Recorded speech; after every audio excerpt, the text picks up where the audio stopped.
ये कहानी है दुर्गा माँ के परम भक्त की।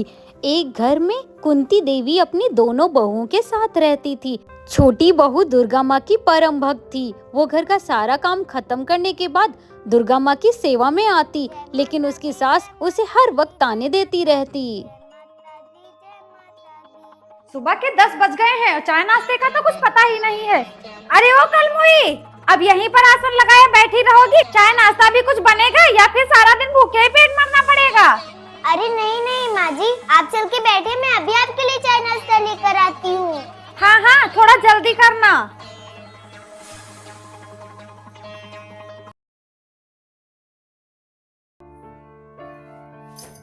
अरे ये क्या बहू, ये क्या हालत बना रखी है और तुम अभी तक नहाने नहीं गई?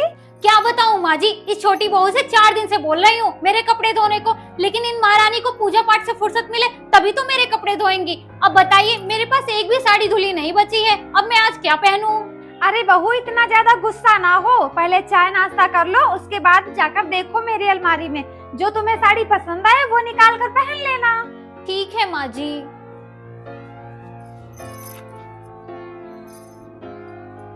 माँ जी ये लीजिए, चाय पी लीजिए। ठीक है बहू, आज पूजा पाठ थोड़ा कम कर लेना और याद से बड़ी बहू के कपड़े धो देना। और हाँ, कल माँ जी खेत से सरसों का साग लेकर आई थी, अच्छे से बनाना क्योंकि सरसों का साग मुझे बहुत पसंद है।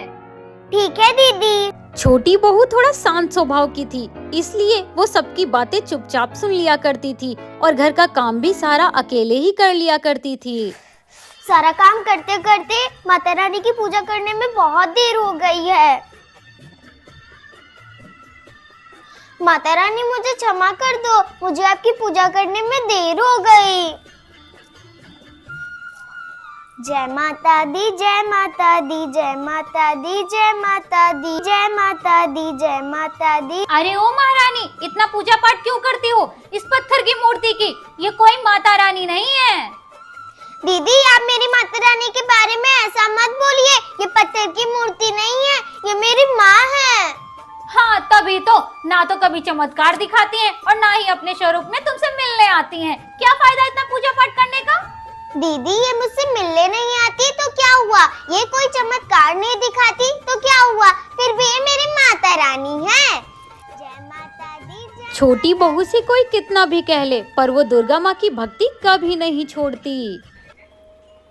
माँ जी, ये छोटी बहू को ज्यादा ही ढोंग करने लगी है। पूजा पाठ के चक्कर में घर का कोई भी काम ढंग से नहीं करती है। हाँ बहू तो बिल्कुल सही कह रही है, इसके सर से माता रानी का भूत उतारना ही पड़ेगा। हाँ माँ जी, कुछ तो करना ही पड़ेगा। थोड़ी देर बाद द्वार पर एक महिला आती है। वो घर का गेट खटखटाती है। छोटी बहू पौधे में पानी डाल रही होती है, तभी वो गेट खोलने जाती है।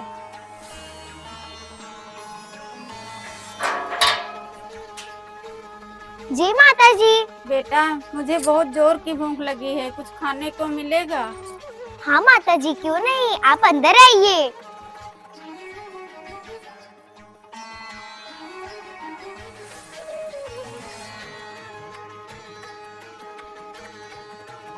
हाँ हाँ जाओ, नहीं मिलेगा कुछ।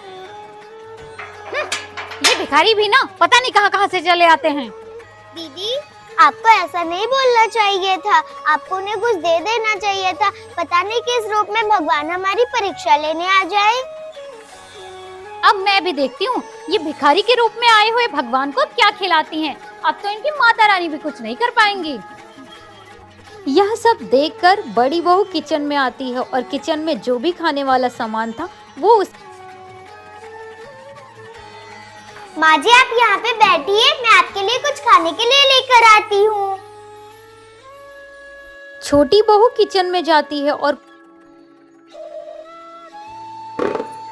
अरे इसमें तो खाना ही नहीं बचा है और मैंने उन माता जी को भी बैठा लिया है, अब मैं क्या करूँ? हे माता रानी, अब आप ही कुछ कीजिए।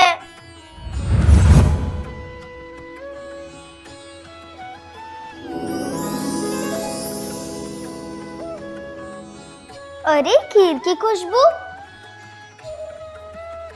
खीर पूरी लगता है दीदी ने बनाई होगी, मैं यही माता जी को खिला देती हूँ।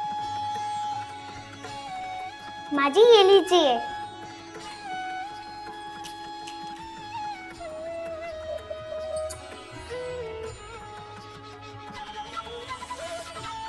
बेटा, मेरा पेट तो भर गया। इतनी अच्छी खीर मैंने पहली बार खाई है। थैंक यू माँ जी, ये खीर मेरी जेठानी जी ने बनाई है। महिला खीर पूरी खाकर बहुत ही ज्यादा प्रसन्न होती है और वो वहाँ से चली जाती है। अच्छा हुआ दीदी आपने खीर पूरी बना ली, वरना उन माता जी को द्वार से भूखा ही जाना पड़ता। खीर पूरी? पर मैंने तो खीर पूरी बनाई ही नहीं और किचन से तो मैंने सारे खाने वाली चीजें फेंक दी थी। और फिर ये खीर पूरी कहाँ से आई? अरे लगता है ये सब माता रानी का चमत्कार है।